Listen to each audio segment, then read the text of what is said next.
ห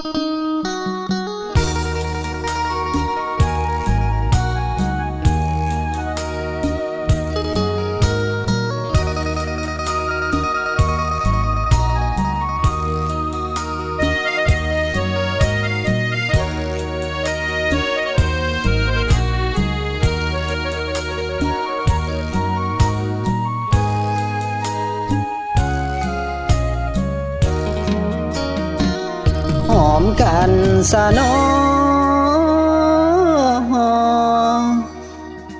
หูบ่หัวใจอายสั่นมางานแต่งงานที่แฟนเก่าอายเป็นเจ้าสาวเมื่อถึงขั้นตอนพิธีกรสัมภาษณ์สองเจ้าอายนั่งบังเสาย่านเขาบอกหอมแก้มกันอดีตเอานั้นคบกันเกินจะล้างใจอายเมาแป้ตาย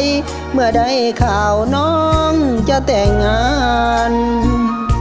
เมื่อถึงวันนี้เห็นพิธีแล้วยิ่งเกินกันเฝ้าอธิษฐานบอกเจ้าบ่าวอย่าเฝ้าใจฮ้อนให้อายกลับสาก่อนจังหอมแก้มกันได้บ่เหลือใจแท้นอแค่ผู้อื่นพากันอ่อนซ้อนห้องเสียเจ้าบ่าวหอมแก้มเจ้าสาววอนวอนให้อายเจ็บปานถือคอนหมดคำวอนนั่งเหงาก็สองกอดกันสะน้ออายรอลุ้นจนใจสั่นถ้าน้องหู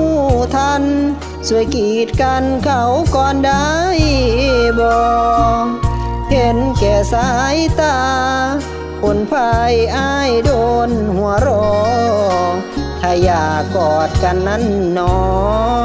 ช่วยรอให้แขกกลับบ้านก่อน